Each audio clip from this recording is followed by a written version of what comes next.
What's up, everybody? Welcome to BioS3 Raw TV. Today we're going to talk a little bit about, we'll do some question and answers, okay? Because I got some emails. And this is a newbie question that was emailed to me by Michael Rocha.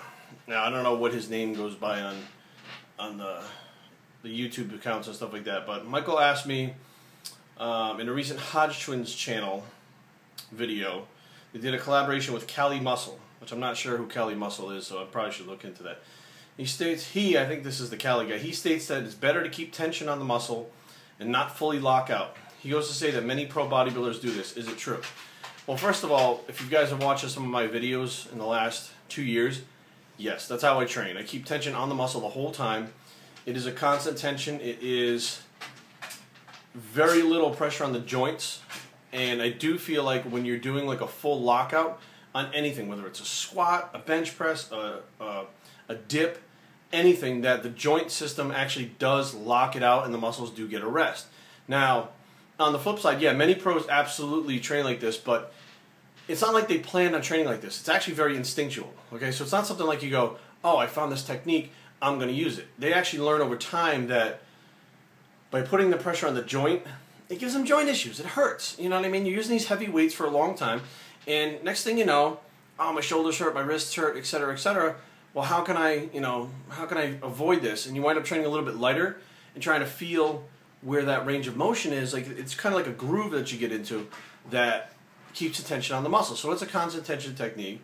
It is, I feel personally, it's an advanced technique. I don't think that if you're a newbie, you should walk in the gym and start doing this constant tension technique, because I don't feel like you have the proper mechanics to even know where in there that the muscle is being under tension.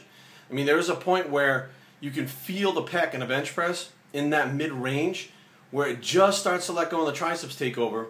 And then there's a point at the bottom of it where you just start to feel the stretch where the front delta starts to take over. So unless you understand where those things are, you know, there's a good possibility you may wind up just putting yourself, activating the other muscles, but not locking out the joint. So you need to get that full range of motion and feel. Like if you've ever seen a newbie go in the gym and train and someone who's very advanced, they do the same movement, but it looks totally different because there's a way that your brain maps it so that you can do this movement and the muscles move.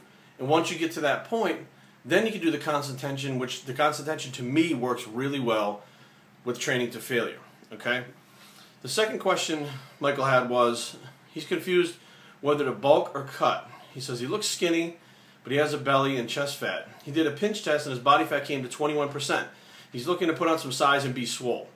Well, first of all, I'm like, being swole is not, you don't just go, I'm going to be swole and go get swole. You got years ahead of you of training, diet, and possibly drugs if you want to look that swole, okay? If you want to gain a little bit of size, a little bit bigger, that's one thing. But looking swole, you're probably going to have to be on some gear. So if you're living where it's not legal, you know, now you're taking a chance of going to jail, getting arrested, having some legal issues. But my advice is if I could go back and do it again, and I was not using anabolic steroids and I was a newbie, I would try to stay as lean as possible and slowly put on muscle so that you had a dense look to you that was a trained look. Because if you're putting on fat, you may look bigger in a shirt, but your face gets puffy, your neck gets puffy, you get like rolls on your arms, you start to look like shit, and then your stomach sticks out. And although in your head you may be saying, well, I'm getting swole, you're not fooling anybody. The only one you're actually fooling is yourself, because people are looking at you and they're going, he's getting fat. And it's very clear. Unless you took steroids or something like that and you blow up like a balloon, then, you know, you'll have a bloated look. But it's still, the fat look is not a very appealing look nowadays. So my advice to you, even though you look skinny right now, get your diet in check, which is first. You know, make sure you're eating all your protein, you're getting the carbohydrates, you're getting your good fats.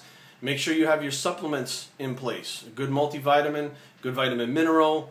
I would probably make sure that I didn't overtrain or undertrain. So where do you start with that?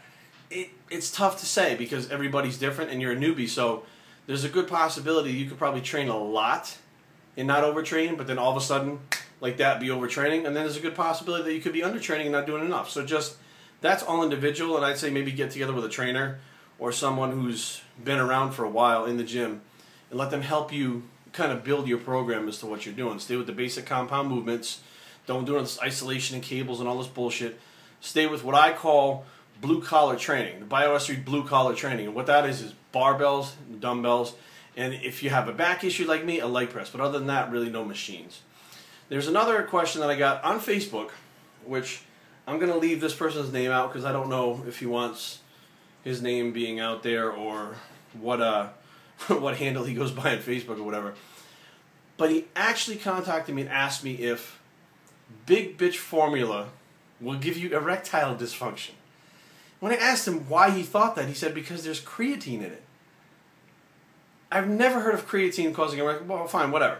So this kid or guy, whatever, goes on to say that he takes 5 grams of creatine a day, and he does have erectile dysfunction issues. Now, if you're having erectile dysfunction issues, it's not the creatine. Okay, creatine is non-hormonal. It doesn't cause, if you eat a steak, you're getting creatine. So that means if you eat steak in your past, you get erectile dysfunction and have issues. That's not happening. Now, this guy also said that he takes in like 10, he would take in 10 servings of Big Bitch a day, which would be 50 grams of creatine a day.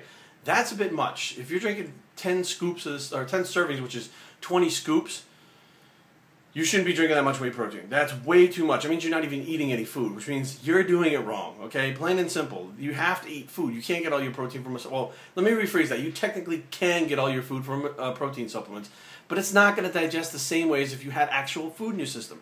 Although it is protein, although it is a good source of protein, it's not the same thing as having 3 meals and 3 shakes. You can't live on this stuff all the time like that. And 50 grams of creatine, I don't really know what that would do to your kidneys or your liver or... well, maybe it would cause them, but I don't know, because I don't know anybody that's gone that crazy with it and done 50 grams of creatine a day. Like, the most I've ever done is maybe 35 when it first came out. I used to load it.